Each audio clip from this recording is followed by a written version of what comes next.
നമസ്കാരം, ഭാരത് ലൈവിലേക്ക് സ്വാഗതം. നമസ്കാരം പ്രശാന്ത്ജി. പശ്ചിമ ബംഗാളിൽ വാർത്തകൾ വീണ്ടും വന്നുകൊണ്ടിരിക്കുകയാണ്. ഒരു ഭാഗത്ത് സുവേന്ദു അധികാരി സർക്കാർ വ്യവസായമടക്കമുള്ള വികസന പദ്ധതികൾ സംസ്ഥാനത്തേക്ക് കൊണ്ടുവരുമ്പോൾ അവിടെ അതായത് അവരെ എതിർക്കാൻ ഉള്ള ശേഷി തൃണമൂലില്ല. അപ്പോൾ അവർ ചെയ്യുന്നത് എന്താണ്? തനിയെ അടി വാങ്ങിച്ചിട്ട് അവർ പറയും ഞങ്ങളത് BJPക്കാർ ആക്രമിക്കുന്നു എന്ന് പറയും. കഴിഞ്ഞ ദിവസം അഭിഷേക് ബാനർജിക്കെതിരെ സോനാപൂരിൽ വെച്ച് ചീമുട്ടയറാണ്. അദ്ദേഹത്തിന് ഗുരുതരമായ പരിക്കെന്നാണ് മമതാ ദീദി പറഞ്ഞത്. മമതാ ബാനർജി നിസ്സാര പരിക്കുള്ളതുകൊണ്ട് ഡിസ്ചാർജ് ചെയ്ത് വിട്ടു. അതിനെതിരെ കേന്ദ്രം ഇന്ന് ഉണ്ടാകും, നാളെ കേന്ദ്രം ഇല്ലാതാകും, അന്ന് നിങ്ങൾ അനുഭവിക്കുമെന്നൊക്കെ അവിടുത്തെ ആശുപത്രിയിലെ CEO വരെ വിളിച്ച് തെറി പറയുക എന്ന് പറഞ്ഞാൽ അവരെ നിലവാരം ആലോചിച്ച് നോക്കണം. അത് കഴിഞ്ഞ ശേഷം ചണ്ഡിതലയിൽ വെച്ച് ശ്രീരാംപൂരിലെ MP അനിൽ ബാനർജി, കല്യാൺ ബാനർജി അദ്ദേഹം ചണ്ഡിതലയിൽ വെച്ചിട്ട് ചണ്ഡിതലയിൽ വെച്ചിട്ട് അത് ശ്രീരാംപൂരിൽ 4 തവണയായിട്ട് അവിടുത്തെ MP ആണ്. ആരോ തലക്കടിച്ചു വന്നു. പക്ഷേ ഈ അഭിഷേക് ബാനർജിയെ ചീമുട്ടറിയുമ്പോഴും ചോർ കള്ളാന്ന് വിളി ബാക്ക്ഗ്രൗണ്ടിലുണ്ട്. ആ വീഡിയോയിലൊക്കെ നമുക്ക് കേൾക്കാം.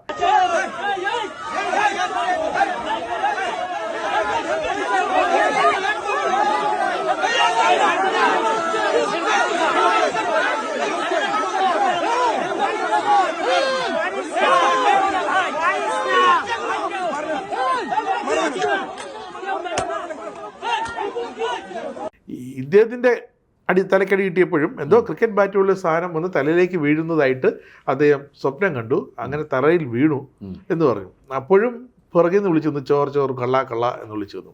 അപ്പം അവിടെ ചോർന്ന് വിളിച്ച BJPക്കാർ ഇവിടെയും ചോർന്ന് വിളിച്ചതുകൊണ്ട് അവരും BJPക്കാർ. അങ്ങനെയാണ്. പക്ഷേ സത്യാവസ്ഥ അതല്ലല്ലോ.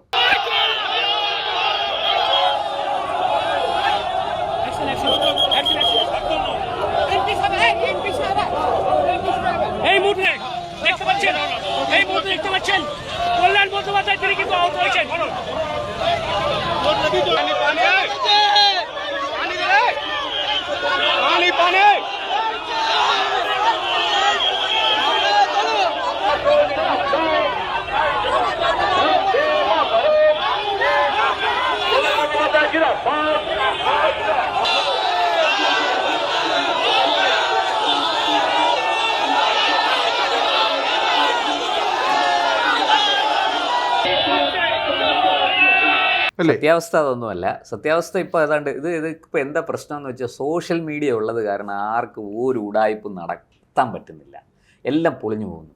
ഈ നമ്മുടെ ഇദ്ദേഹത്തിന്റെ കാര്യത്തിലുണ്ടല്ലോ, അഭിഷേക് ബാനർജിയുടെ കാര്യം, അത് ഞാൻ പറയാം. നമ്മളിവിടെ പിടിച്ചതുപോലെ ആക്രമിച്ചതിൽ മാലപ്പടക്കം പോലെ പ്രതികളെ പിടിച്ചത് സോഷ്യൽ മീഡിയ കണ്ടെത്തി കൊടുത്ത പോലീസ് പിടിച്ചതല്ല. സോഷ്യൽ മീഡിയ കണ്ടെത്തിയത് ദൃശ്യങ്ങൾ വളരെ കൃത്യമാണ്. ചാനലുകൾ മുഴുവനും അവർ കണ്ടെത്തി കൊടുത്തു. ഇതൊക്കെയാണ് പ്രതികൾ, വേണമെങ്കിൽ പിടിച്ചോ. അതെ. ഇവിടെ ഈ കല്യാൺ ബാനർജിയുടെ കാര്യം പറഞ്ഞിട്ട് ഞാൻ അഭിഷേക് ബാനർജിയിലേക്ക് വരാം. ഈ വളരെ രസകരമാണ് എങ്ങനെയാണ് ഈ ആടിനെ പട്ടിയാക്കുന്നത് എന്നുള്ളത്. ഇത് പഴയ CPM തന്ത്രം തൃണമൂലും അതേപടി പയറ്റുന്നു. ഇവിടെ ഈ കല്യാൺ ബാനർജി ഈ ഹൂഗ്ലിയിലെ ചണ്ഡിതല പോലീസ് സ്റ്റേഷനിൽ ഒരു നിവേദനം കൊടുക്കാനെന്നും പറഞ്ഞാണ് പോയത്. സത്യത്തിൽ പോലീസ് സ്റ്റേഷൻ ആക്രമിക്കാനാണ് പോയതെന്ന് BJPക്കാർ പറഞ്ഞാൽ എന്ത് ചെയ്യും? അത് ഒരു വാദത്തിന് അവർക്ക് അങ്ങനെ ഉന്നയിക്കാമല്ലോ. പക്ഷെ അവരൊന്നും പറഞ്ഞിട്ടില്ല. അത് BJP അങ്ങനൊന്നും പറഞ്ഞിട്ടില്ല. പക്ഷേ പോലീസ് അങ്ങനെ സംശയിച്ചാൽ എന്ത് ചെയ്യും? പോലീസിന് സംശയിക്കാമല്ലോ. ഒരു വലിയ മോബുമായിട്ട് വരികയാണ്, ഒരു കൂട്ടം ആൾക്കാരെയും കൊണ്ട് വരികയാണ്. എന്നിട്ട് രസം എന്താണെന്നറിയാമോ? ഈ കല്യാൺ ബാനർജി വലിയ മുദ്രാവാക്യമൊക്കെ വിളിച്ച് വരുമ്പോൾ എൻ്റെ തലയ്ക്ക് ക്രിക്കറ്റ് ബാറ്റ് കൊണ്ട് ആരോ അടിച്ചു എന്നും പറഞ്ഞ് ഇയാൾ അങ്ങ് നിലത്ത് വീഴുകയാണ്. നിലത്ത് വീണിട്ട് ഈ ദൃശ്യങ്ങളിൽ കിട്ടുന്ന ഒരു സാധനം നനഞ്ഞ തൂവാല കൊണ്ട് തല പൊത്തിപ്പിടിക്കുക. അപ്പോൾ ഈ നനഞ്ഞ തൂവാല കൊണ്ട് തല പൊട്ടിപ്പിടിച്ചിട്ട് എൻ്റെ തല പൊട്ടി ചോര വരുന്നേന്ന് നിലവിളിക്കുക. അപ്പോൾ പോലീസ് തൂക്കിയെടുത്ത് ആശുപത്രിയിലൊക്കെ കൊണ്ടുപോയി. ഈ എന്താ പറയുക, ഒരു വ്യാജ നരേറ്റീവ് ഇങ്ങനെ അഭിനയിച്ച് ഫലിപ്പിക്കാൻ, ഇത് എനിക്ക് തോന്നുന്നത് CPMനൊരു വെല്ലുവിളിയാണ് തൃണമൂൽ ഈ കാര്യത്തിൽ. തീർച്ചയായിട്ടും CPMകാരാണ് ഇതൊക്കെ സാധാരണ നിലയ്ക്ക് ഇത് ചെയ്യുന്നത്. പക്ഷെ അവരിൽ നിന്ന് ഇവർ പഠിച്ചിരിക്കുകയാണ്. ഇപ്പോൾ തൃണമൂലുകാരും വളരെ ഭംഗിയായിട്ട് ഇത് ചെയ്യുന്നുണ്ട്.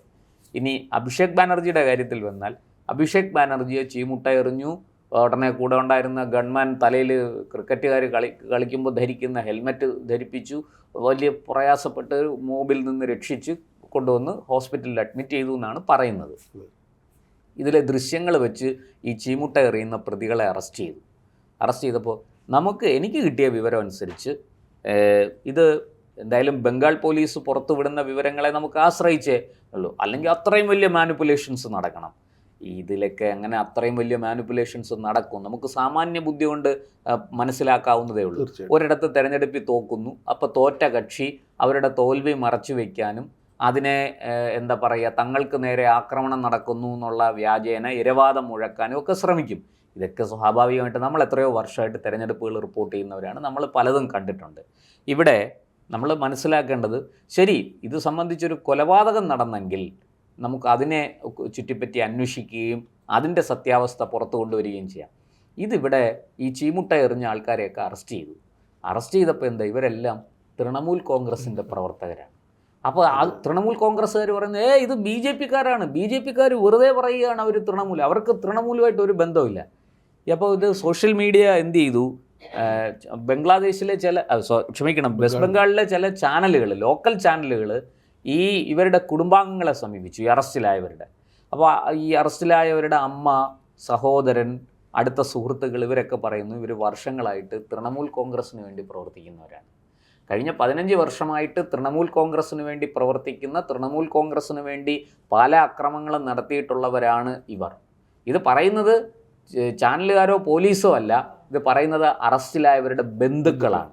ഈ ബന്ധുക്കൾക്ക് എന്തായാലും ഇവരോട് ഇത്രയും വിരോധമുണ്ടോ എനിക്കറിയില്ല. അല്ല, ഈ അഭിഷേക് ബാനർജി പോയത് അവിടെ ഈ ഇലക്ഷൻ കഴിഞ്ഞ ഉടനെ, ഇലക്ഷൻ വരെ ഇവര് പ്ലാൻ ചെയ്ത ഒന്നും നടന്നില്ല, അക്രമ പ്രവർത്തനം അങ്ങനെ നടന്നില്ല. ഡയമണ്ട് ഹാർബറിൽ ഇയാളുടെ തന്നെ മണ്ഡലത്തിലാണ്. അതെ. അപ്പോൾ ഈ അക്രമത്തിൽ പരിക്കേറ്റ ചില തൃണമൂൽ കോൺഗ്രസ് പ്രവർത്തകരുണ്ടായിരുന്നു. അപ്പോൾ അവരുടെ വീട്ടിൽ ഭവന സന്ദർശനത്തിന് ചെന്നതാണ്. അവരുടെ വീട്ടിൽ ചെന്ന് അവരുടെ വീട്ടുകാരെ ആശ്വസിപ്പിക്കണം എന്നൊക്കെ പറഞ്ഞിട്ട് കേസ് അന്വേഷിക്കണം. ശരിക്കും അങ്ങനെ ചെന്നപ്പോഴത്തേക്ക് അവർ തന്നെ കൈകാര്യം ചെയ്തതാണ്. അവിടുത്തെ പോലീസ് കൃത്യമായിട്ട് പറഞ്ഞിട്ടുണ്ട്, ഈ ഇരകളെ സംരക്ഷിക്കാൻ പോലീസുണ്ട്. BJP പറഞ്ഞത്, സമീക് ഭട്ടാചാര്യയും പറഞ്ഞത്, ഇരകളെ സംരക്ഷിക്കാൻ പോലീസുണ്ട്, സർക്കാരുണ്ട്. തൃണമൂലുകാർ എന്തിനാണ് ഇരകളെ സംരക്ഷിക്കുന്നത്? അവർക്കുള്ള യാതൊരു അവകാശവുമില്ല, അധികാരവുമില്ല. അവിടെ ചെന്ന് ആ വീടുകളിൽ കയറി ചെന്നപ്പോൾ ആ വീട്ടുകാരുടെ രോഷമായിരുന്നു. അല്ല, ഒരു നാടകം അതിനകത്തുണ്ട്, അതെന്താണെന്നും കൂടി ഞാൻ പറയാം. അതിൻ്റെ എന്തിനീ നാടകം കളിക്കുന്നു, അഭിഷേക് ബാനർജി ആശുപത്രിയിൽ പോയി അവിടെ കരഞ്ഞു വിളിച്ച് കിടക്കുന്നു, എന്നെ കൊല്ലാറാക്കി എന്നൊക്കെ ദീദി വരുന്നു, എന്നിട്ട് ദീദി ഉടനെ ബൈറ്റ് കൊടുക്കുന്നു ചാനലുകളിൽ. അപ്പോൾ ഇപ്പോൾ കേരളത്തിലെ മാപ്രകൾക്കെല്ലാം വലിയ സങ്കടമാണ്, അവരിങ്ങനെ കണ്ണീരങ്ങ് ഒഴുക്കുകയാണ്, മുതലക്കണ്ണീരാണ്. അതായത് തൃണമൂലിനെ വേട്ടയാടുന്നു, തൃണമൂലിനെ കൊല്ലാക്കൊല ചെയ്യുന്നു. ഇത് 2021 അവിടെ BJP പ്രവർത്തകരെ ആക്രമിച്ചപ്പോൾ ഇതൊന്നും ഇല്ലായിരുന്നു. ഇവിടുത്തെ മാപ്രകൾ അന്ന് പറഞ്ഞത് സംഘികൾ അടികൊണ്ട് ചാകട്ടെ എന്നാണ്. അതെ അല്ലേ? അങ്ങനെ പറഞ്ഞ മാപ്രകളുള്ള സ്ഥലമാണ് കേരളം. മുഹമ്മദ്, അവിടുത്തെ ഈ അഭിഷേക് ബാനർജി പോലീസ് കൊണ്ട് അഡ്മിറ്റ് ചെയ്ത ആ ആശുപത്രിയിലെ CVയെ വിളിച്ചിട്ട് ആ ഓഡിയോ പുറത്തു വന്നു. നിങ്ങൾ BJP-യുടെ ആശുപത്രിയായിരുന്നു, നിങ്ങളുടെ ഇത് BJP എന്ത് അതാണ് ഞാൻ പറഞ്ഞത്. നാടകമുണ്ട്, അതിലേക്ക് ഞാൻ വരാം. അതിനു മുമ്പ് ഞാനൊരു കാര്യം പറയട്ടെ. 2021 തൊട്ട് 452 BJP പ്രവർത്തകരെയാണ് തൃണമൂലുകാർ തല്ലിക്കൊന്നത്. ബലിദാനികളാണ് 452. അപ്പോൾ സ്വാഭാവികമായിട്ടും ഞാൻ പറയുന്ന BJP-ക്ക് അധികാരം കിട്ടുമ്പോൾ അവർ പ്രതികരിക്കാതിരിക്കുമോ? അത് പ്രതികരണം സ്വാഭാവികമല്ലേ. 452 പേര് ഒരു പാർട്ടിയിൽ കൊല്ലപ്പെടുക,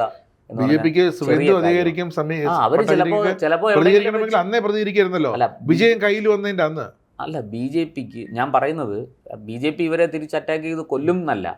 BJP സ്വാഭാവികമായിട്ടും ഈ ഒരു പ്രതികരണം ഈ കാര്യത്തിൽ ഉണ്ടാകാം, തൃണമൂലുമായിട്ട് ഏറ്റുമുട്ടലുകളൊക്കെ ഉണ്ടാകാം. അതൊക്കെ രാഷ്ട്രീയത്തിൽ അതൊക്കെ പതിവാണ്, ലോക്കൽ പ്രാദേശികമായിട്ട് അതൊക്കെ സംഭവിക്കാം.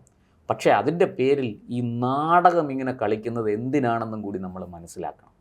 അതായത് 29 MP-മാരാണ് തൃണമൂലിനുള്ളത്. 20 പേരും BJP-യിലേക്ക് പോകാൻ കച്ചമുറുക്കി റെഡിയായി നിൽക്കുകയാണ്, അല്ലേ? കാകോലി ഘോഷ് എന്ന് പറയുന്ന വനിതാ MP-യുടെ നേതൃത്വത്തിലാണ് ആ പോക്ക്. ഇനി 80 MLA-മാരുണ്ട്. അതിൽ ഏതാണ്ട് 50ഓളം MLA-മാരെ തൃണമൂൽ വിടാൻ നിൽക്കുകയാണ്. ഈ കുനാൽ ഘോഷ്, ഇപ്പോൾ ഇവരുടെ വക്താവും വലിയ നേതാവും ഒക്കെ ആയിട്ടുള്ള കുനാൽ ഘോഷ് ഉൾപ്പെടെയുള്ളവർ തൃണമൂലിനെയും മമതയെയും മടുത്തു. ഈ മമത അവർ തന്നെ പറയുന്നുണ്ട് എക്സെൻട്രിക്കാണ്. മമതയ്ക്ക് വാസ്തവത്തിൽ വട്ടാണ്. മമത എന്താണ് പറയുന്നത്, എന്താണ് ചെയ്യുന്നതെന്ന് മമതയ്ക്ക് തന്നെ അറിഞ്ഞൂടാ. ഈ നിമിഷം പറയുന്നതല്ല. നോക്കൂ, ഒരു നേതാവ് അവർ ഭരിക്കുന്ന സംസ്ഥാനത്തെ അടർത്തി ബംഗ്ലാദേശിൽ കൊണ്ടുപോയി ഒരു ഗ്രേറ്റർ ബംഗ്ലാദേശ് ഉണ്ടാക്കാൻ ആലോചിച്ചിരുന്നു എന്ന് BJP ഉൾപ്പെടെയുള്ളവർ ആരോപിക്കുന്നു, CPM ആരോപിക്കുന്നു, കോൺഗ്രസ്സുകാർ തന്നെ ആരോപിക്കുന്നു. അവിടെ നമുക്കറിയാം അധീർ രഞ്ജൻ ചൗധരിയെ പോലെയുള്ള മുതിർന്ന കോൺഗ്രസ് നേതാക്കൾ തൃണമൂലിൻ്റെ അട്രോസിറ്റീസിനെതിരെ, ആക്രമണങ്ങൾക്കെതിരെ, ഈ അന്യായങ്ങൾക്കെതിരെ, പൈശാചികതയ്ക്കെതിരെ രംഗത്ത് വന്നിരിക്കുകയാണ്. അത് ഇന്നും ഇന്നലെയൊന്നുമല്ല, വളരെ നേരത്തെ രാഹുൽ ഗാന്ധിയോട് നേരിട്ട് ഇദ്ദേഹം പറയുന്നുണ്ട്, തൃണമൂലുമായിട്ട് ഒരു കൂട്ടുകെട്ടും വേണ്ട, നമുക്ക് CPM-ഉമായിട്ട് ചേരാം, പ്രശ്നമില്ല. BJP എതിർക്കണം, BJP എതിർക്കാൻ നമുക്ക് CPM-നോട് കൂട്ടുകൂടാം, പക്ഷെ തൃണമൂലിനോട് ഒരു ബന്ധവും വയ്ക്കരുത് എന്ന് അധീർ രഞ്ജൻ ചൗധരിയെ പോലെയുള്ളവർ പറയും. കഴിഞ്ഞ ദിവസം കാളിഘട്ടിൽ മമത ഈ അവിടുത്തെ പ്രതിപക്ഷത്തെ 80 MLA-മാരുടെയും TMC-യിലെ യോഗം വിളിച്ചു ചേർത്തു. ആകപ്പാടെ വന്നത് 20 പേരാണ്. 20 പേര്. അതാ ഞാൻ പറഞ്ഞത്, 60 പേർ മമതയ്ക്ക് വഴങ്ങാതെ തൃണമൂൽ കോൺഗ്രസിന് എതിരായിട്ട് നിൽക്കുകയാണ്. 60 പേർ. 60 പേർ യോഗം റദ്ദ് ചെയ്തു. ഈ 60 പേര് കൂടെ BJP-യിൽ ചേർന്നാൽ ഈ 60 പേരും 20 MP-മാരും. BJP-യെ സംബന്ധിച്ചിടത്തോളം ഇപ്പോൾ അവർ BJP ചേരണ്ട, അവരൊരു പ്രതിപക്ഷമായിട്ടാണ്, ഞങ്ങൾ വേറെ ബ്ലോക്കായിട്ട് തുടരും എന്നാൽ തന്നെ അവരാണ് തൃണമൂൽ. മമതയ്ക്ക് പിന്നെ യാതൊരു വോയിസും ഇല്ല തൃണമൂലിൽ. മമതയെ അടിച്ച് അവർ പുറത്താക്കണം. അതാണ് സത്യത്തിൽ ചെയ്യേണ്ടത്. അങ്ങനെയൊക്കെ സംഭവിച്ചു കൊണ്ടിരിക്കുന്ന ഒരു സ്ഥലത്ത് ഇതെല്ലാം ഈ കളിക്കുന്ന നാടകം, ഈ ബാനർജിമാർ കളിക്കുന്ന നാടകം എന്താ പറയേണ്ടത്? അനന്തരവന് മാത്രമല്ലേ പ്രശ്നമുള്ളൂ. മമത ഒരു സ്ത്രീയാണ്, അതുകൊണ്ടാണ് ജനക്കൂട്ടം അവരെ കൈവയ്ക്കാത്തത്. മമത ജനത്തിന് മുന്നിൽ ചെന്ന് നിൽക്കാറുമില്ല ഈ തോൽവിക്ക് ശേഷം. മമത ജനത്തിൻ്റെ മുമ്പിൽ ചെന്ന് നിന്നാൽ ഒന്ന് ആലോചിച്ച് നോക്കണം. നമ്മൾ ഈ ബംഗാളിൻ്റെ ചരിത്രം പഠിക്കണം. ബംഗാൾ എന്ന് പറയുന്നത് സ്വാതന്ത്ര്യ സമര കാലഘട്ടം മുതൽ അടിച്ചാൽ തിരിച്ചടിക്കുന്നൊരു കൂട്ടം ആൾക്കാർ വസിക്കുന്ന പ്രദേശമാണ്. ഇന്ത്യൻ വിപ്ലവകാരികളെല്ലാം ഒട്ടുമുക്കാൽ ഉയർന്നു വന്നത് ബംഗാളിൽ നിന്നാണ്, അല്ലേ? മറ്റ് സ്ഥലത്തുമൊക്കെ ഉണ്ട്, ഇല്ലെന്നല്ല ഞാൻ പറയണത്. ബംഗാൾ, മഹാരാഷ്ട്ര, ഇവിടെയൊക്കെ വളരെ കൂടുതലാണ് ഈ വിപ്ലവകാരികളുടെ ഉയർച്ച, അവരുടെ ദേശീയ ബോധം. നോക്കൂ, ഇപ്പോഴും നമ്മൾ മനസ്സിലാക്കേണ്ടത് വന്ദേമാതരം പോലൊരു വലിയ വിപ്ലവ മന്ത്രം അത് ഇന്ത്യക്ക് സംഭാവന ചെയ്തത് ബംഗാളിയാണ്. അങ്ങനെയുള്ള ബംഗാളിൽ അവർ മമതയെ സ്ത്രീയാണെന്നൊന്നും പറഞ്ഞ് വകവയ്ക്കില്ല. നോക്കൂ, എത്ര ബ്രിട്ടീഷുകാരുടെ തല കൊയ്യാൻ ബംഗാളി യുവതിമാർ രംഗത്ത് വന്നിരുന്നു. എത്രയോ സംഭവങ്ങൾ നമുക്ക് പറയണ്ട. ഞാൻ സമയപരിമിതി മുതൽ അങ്ങോട്ട് പോകുന്നില്ല, അല്ലേ? എത്രയോ ബംഗാളിൻ്റെ ചരിത്രം, സ്വാതന്ത്ര്യ സമര പോരാട്ടത്തിൽ ചോരയിൽ കുതിർന്ന ചരിത്രമാണ്. ചരിത്രമൊക്കെ കഴിഞ്ഞ 34+15 വർഷം ഈ ചരിത്രം അവിടെ തമസ്കരിക്കപ്പെട്ടത്. 78 വർഷം സ്വാതന്ത്ര്യം കിട്ടിയിട്ട് 78 വർഷം കോൺഗ്രസ് ഇവർ മാറി മാറി ഭരിച്ചു. ബംഗാളിന് കിട്ടിയത് എന്താണ്? ഒരു കൽക്കട്ട നഗരത്തിൽ ഒരു വീട്ടിൽ വൈദ്യുതി ബന്ധം ഉണ്ടാക്കി കൊടുക്കാൻ പറ്റാത്ത ഭരണമാണ് 78 വർഷം നടന്നത്. ഇപ്പോൾ ഇതാ BJP അധികാരത്തിൽ കയറിയിട്ട് എത്ര ദിവസമായി? 2 ആഴ്ച തികച്ചായോ? ഈ 2 ആഴ്ച കൊണ്ട് ആ വീട്ടിൽ വൈദ്യുതി എത്തിക്കുന്നതിൻ്റെ ദൃശ്യങ്ങൾ ഇപ്പോൾ പുറത്തു വന്നിരിക്കുകയല്ലേ? അപ്പോൾ ഞാൻ ചോദിക്കുന്ന ഈ മമതയ്ക്കൊക്കെ ഇവിടെ എന്തായിരുന്നു പണി?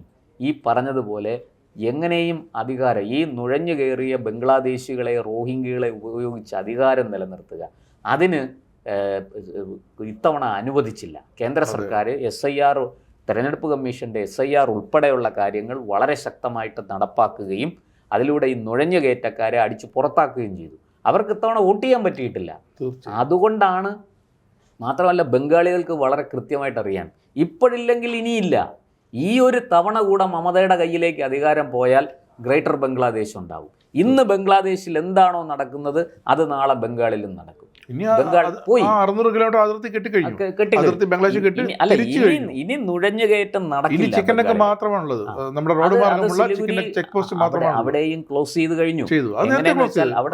അവിടെ പട്ടാളത്തിൻ്റെ ഒരു യൂണിറ്റ്, അവിടെ റെജിമെൻ്റ് ഉണ്ട്, ഒരു വലിയ പട്ടാള ക്യാമ്പ് അവിടെ ഉണ്ട്. നമ്മുടെ പാങ്ങോട് മിലിറ്ററി ക്യാമ്പ് പോലെ വലിയ ക്യാമ്പ് അവിടെ ഉണ്ട്. അതുകൊണ്ട് തന്നെ അവിടെ സുരക്ഷയ്ക്ക് കുറേ കൂടി പ്രാധാന്യം നമ്മൾ കൊടുത്തിട്ടുണ്ട്. ഇനിയിപ്പോൾ സംഭവിക്കാൻ പോകുന്നത് വളരെ കൃത്യമായിട്ട് ഈ പറഞ്ഞതുപോലെ ഈ സകല രാജ്യവിരുദ്ധ ശക്തികളെയും ബംഗാളിൽ നിന്ന് അടിച്ചു പുറത്താക്കും. അങ്ങനെ അടിച്ചു പുറത്താക്കിയാൽ മാത്രമേ ബംഗാളിൻ്റെ വികസനം സാധ്യമാവൂ. ഇല്ലെങ്കിൽ ഈ മമതയും എല്ലാം ഇങ്ങനെ ചൊറിഞ്ഞുകൊണ്ടിരിക്കും. ഈ ചൊറിച്ചിലാണ് ഇപ്പോൾ കണ്ടത് ഈ നാടകം. അത് ബാനർജിമാർ നടത്തുന്ന നാടകം, ബാനർജി ആൻഡ് കമ്പനിയുടെ നാടകം, മമതയുടെ നാടകം ഒക്കെ നമ്മൾ കണ്ടു. നോക്കൂ, ഇത്രയൊക്കെ നടന്നിട്ടും CPM-ഉം കോൺഗ്രസും എന്തെങ്കിലും മിണ്ടിയോ? ബംഗാളിലെ CPM-ഉം കോൺഗ്രസും ഈ BJP വലിയ ആക്രമണം നടത്തുന്നു എന്നൊക്കെ പറഞ്ഞ് രംഗത്ത് വന്നു.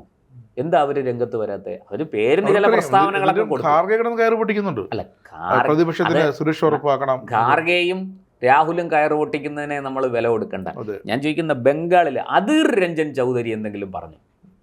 ദീപാദാസ് മുൻഷി എന്തെങ്കിലും പറഞ്ഞു? ഇവരൊക്കെ ബംഗാളികളല്ലേ, അവർക്കറിയാം ബംഗാളിലെ സ്ഥിതി എന്താണെന്ന്. ആ ബംഗാളിൽ കോൺഗ്രസും CPM-ഉം നിലം ചവിട്ടി നിൽക്കാൻ അവർക്ക് സാധിച്ചത് BJP അധികാരത്തിൽ വന്നതിന് ശേഷമാണ്. അവർ നന്ദി പറയേണ്ടത് BJP-യോടും അമിത്ഷായോടും മോദിയോടുമാണ്. അപ്പോൾ അങ്ങനെ ആ ഒരു സാഹചര്യം ബംഗാളിൽ ഇപ്പോൾ ഉണ്ടായിരിക്കുന്നതിനെ എങ്ങനെയും അട്ടിമറിക്കണം. അതാണ് മമതയുടെ നാടക കമ്പനി നടത്തുന്ന ശ്രമം. അത് വിജയിക്കാൻ പോകുന്നില്ല. എന്തായാലും ഈ ബാനർജി ആൻഡ് കമ്പനി നടത്തിയ നാടകം പൊളിഞ്ഞുപോയി. അറസ്റ്റിലായവർക്ക് തൃണമൂൽ കോൺഗ്രസിനായിട്ടാണ് ബന്ധം. ആനന്ദ് രംഗനാഥനെ പോലെയുള്ളവർ തെളിവ് സഹിതമാണ് അത് ട്വീറ്റ് ചെയ്തിരിക്കുന്നത്, തെളിവ് സഹിതമാണ് അത് സോഷ്യൽ മീഡിയകളിൽ പോസ്റ്റ് ചെയ്തിരിക്കുന്നത്. നമുക്ക് തീർച്ചയായിട്ടും അവരെ വിശ്വസിക്കാം. അവരൊന്നും ഈ പറയുന്നത് പോലെ അവരൊരു വലതുപക്ഷ രാഷ്ട്രീയം പറയുന്നവരാണെങ്കിലും അവർ അക്രമത്തിന് കൂട്ടുനിൽക്കുന്നവരല്ല. അവർ സത്യസന്ധമായിട്ട് കാര്യങ്ങൾ വിശകലനം ചെയ്യുന്നവരാണ്. ഞാൻ പറയുന്ന അവിടുത്തെ CPM-ഉം കോൺഗ്രസും, ബംഗാളിലെ CPM ഘടകം, ബംഗാളിലെ കോൺഗ്രസ് ഘടകം എന്തുകൊണ്ട് മിണ്ടുന്നില്ല?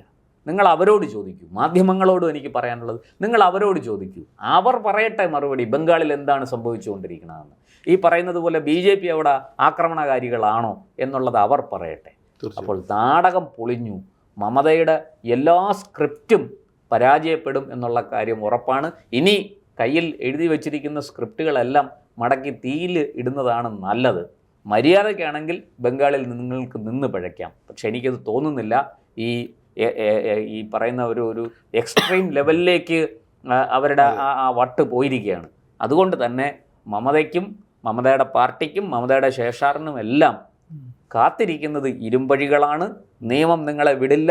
തീർച്ചയായിട്ടും നിങ്ങൾ ചോദ്യങ്ങൾക്ക് ഉത്തരം പറയേണ്ടി വരും, സമാധാനം പറയേണ്ടി വരും. ഒന്നും രണ്ടുമല്ല, 452 ബലിദാനികളെയാണ് നിങ്ങൾ സൃഷ്ടിച്ചു കൊടുത്തത്, ഉണ്ടാക്കി കൊടുത്തത്.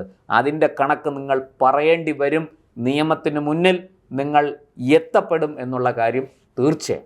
അതുപോലെ തന്നെ ബംഗാളിൽ ഈ വല്ലാത്തൊരവസ്ഥയാണ്. അതിപ്പോൾ CPM ആയാലും CPM-ൻ്റെ അവസ്ഥകളൊക്കെ അവർ ഓരോ ഓഫീസൊക്കെ തുറന്ന് അവർ പ്രവർത്തനം തുടങ്ങിക്കഴിഞ്ഞു. ഇനി പഴയ ഒരു ക്രൂര മനസ്സിലേക്ക് അവർ പോകുമെന്ന് എനിക്ക് തോന്നുന്നില്ല ബംഗാളിൽ. അപ്പോൾ കേരളത്തിലെ CPM-കാർ ഇനി ചെയ്യേണ്ടത് അടുത്ത ബക്കറ്റ് വീടിന് സമയമായി. മമതയ്ക്കും മറ്റ് ബാനർജിമാർക്കൊക്കെ ക്രിക്കറ്റ് ഹെൽമെറ്റ് ഒന്ന് വാങ്ങി കൊടുക്കാനായിട്ട് ഇവിടുന്ന് ഒന്നൊരു കനിവുണ്ടായാൽ, ഇവിടുന്ന് ഒരു പിരിവ് നടത്തി അങ്ങ് അയച്ചു കൊടുത്താൽ, ക്യൂബയ്ക്ക് അയച്ചു കൊടുത്താണല്ലോ, അങ്ങനെ അയച്ചു കൊടുത്താൽ ഒന്നും പറയാം, ഞങ്ങൾ എത്തിയോ എന്നുള്ള കാര്യത്തിലെ സംശയം. തീർച്ചയായും ഞങ്ങൾ അവരെ സഹായിച്ചു എന്ന്, മമതയെ ഞങ്ങൾ സഹായിച്ചു. അല്ല, ഉദ്ദിഷ്ടകാര്യത്തിന് ഉപകാരസ്മരണ. മമത അടികൊടുത്ത് ഓഫീസെല്ലാം പൂട്ടിച്ചിരുന്നതാണ്. അപ്പൊ അതിന് പകരം നന്ദി ഇങ്ങനെ തന്നെ കാണിക്കണം. ബക്കറ്റ് പിരിവ് നടത്തി കാശ് അങ്ങോട്ട് അയച്ചു കൊടുക്കണം. വളരെ എന്താ പറയുക, ഇതിനേക്കാൾ ഉദാത്തമായ ഉന്നതമായ ഒരു പ്രവൃത്തി വേറെ ചെയ്യാനില്ല.